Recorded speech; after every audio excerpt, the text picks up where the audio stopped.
نے ہاتھ بڑھایا، عرض کی آپ ہیں مجھے پاکستان لے چلتے ہیں۔ اس کی چیخ نکلی، اس نے کہا میں پاکستان۔ کریم آقا صلی اللہ تعالیٰ علیہ وآلہ وسلم کا فرمان ذیشان ہے، میرے آقا فرماتے ہیں جو شخص میری ذات پر 50 مرتبہ درود پاک بھیجتا ہے قیامت کے دن میں محمد اس سے مصافحہ کروں گا۔ اسی نسبت سے حضور پر درود شریف بھیج دیا، الصلاۃ والسلام علیک یا سیدی یا رسول اللہ وعلی آلک و اصحابک یا سیدی یا حبیب اللہ، الصلاۃ والسلام علیک یا سیدی یا رسول اللہ وعلی آلک و اصحابک یا سیدی یا خاتم النبیین۔ جب پاکستان کی تاریخ لکھی جا رہی تھی، جب پاکستان بنا، ایک بزرگ اپنی کتاب میں لکھتے ہیں کہ ہم آ رہے تھے، لٹا پھٹا قافلہ جب ہم لے کے آ رہے تھے تو ایک سسکیوں بھری آواز آئی، ہم متوجہ ہوئے، آگے بڑھے تو کیا دیکھتے ہیں ایک عورت ہے، پھٹے پرانے کپڑے ہیں۔ ہم نے ہاتھ بڑھایا، عرض کی آپ ہیں مجھے پاکستان لے چلتے ہیں۔ اس کی چیخ نکلی، اس نے کہا میں پاکستان نہیں آؤں گی۔ ہم نے کہا کیوں، آخر وجہ کیا ہے؟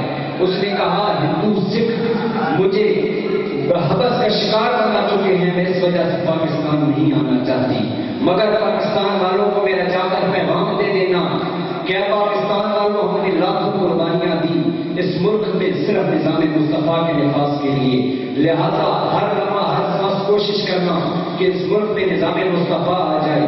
مگر ہم نے کیا کیا، جن بہنوں نے قربانیاں دی، جس نے اپنی جان کو لٹا دی، ہندو سکھوں کے حوث کا تو شکار بنی، مگر پاکستان آنا گوارا نہ کیا، اپنے پلید قدم پاکستان میں رکھنا گوارا نہ کیے۔ آج ہم نے کیا کیا، ہم مسلمان ہو کر ہر جگہ تخت سے لے کر نوکر تک غلام تک ہر جگہ پاکستان مسلمان بیٹھا ہے، مگر مسلمانوں نے کیا کیا، اسی پاکستان سے مساجد سے سپیکر اتارے گئے، میں بھی خاموش، آپ بھی خاموش، اسی پاکستان میں حضور کی عزت پر ڈاکہ ڈالا گیا، ہم بھی خاموش، آپ بھی خاموش، بلکہ جو نکلے ہم پوچھتے ہیں کہ لبیک والوں کا مقصد کیا ہے؟ میں کہا کرتا ہوں ابھی تک تمہیں لبیک والوں کا مقصد سمجھ نہیں آیا۔ فیض آباد میں 8 لاشیں اٹھا کر بھی نعرہ صرف لگایا لبیک یا رسول اللہ، 12,000 شہر کھائے پھر بھی نعرہ لگایا لبیک یا رسول اللہ۔ خدا کی عزت کی قسم تحریک کی کچھ انوکھی تھی، جب ادھر سے شہد آ رہے تھے ادھر سے نعرے لگ رہے تھے لبیک یا رسول اللہ، ادھر سے لاٹھی برسائی جا رہی تھی، ادھر سے ایک ہی نعرہ تھا لبیک یا رسول اللہ، ادھر سے گولیاں آ رہی تھی، ادھر سے نعرہ تھا لبیک یا رسول اللہ۔ 8 لاشیں کندھوں پر اٹھا کے بھی انہوں نے کہا لبیک یا رسول اللہ۔ لاکھوں کارکن گرفتار ہوئے، وہ ویل چیئر والا بابا خود گرفتار ہوا، جیل میں بیٹھ کر بھی اس نے یہی صدا لگائی لبیک یا رسول اللہ۔ 2 نومبر مینار پاکستان اس نے لاکھوں کا مجمع جمع کر کے بھی ایک ہی پیغام کیا لبیک یا رسول اللہ۔ ہر لمحہ ہر سانس ہر گھڑی حضور کی عزت کا پہنا دینے کے لیے انہوں نے ہمیں بلایا۔ آج اگر کوئی پوچھتا ہے لبیک والوں کا مقصد کیا ہے، میں نے کہا کہ اتنی قربانیوں کے بعد بھی تمہیں لبیک یا رسول اللہ کا مقصد سمجھ نہیں آیا تو بندہ کیا مطلب تمہیں نہیں آ سکتا۔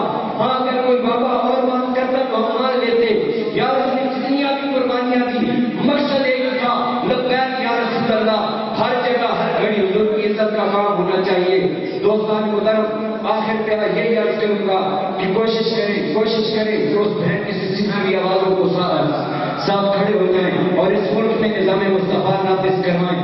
ہر لمحہ ہر سانس تمہارا یہی کام ہونا چاہیے کہ حضور علیہ السلام کی عزت پر ناموس پر ہم نے پہرا دینا ہے۔ ہمارے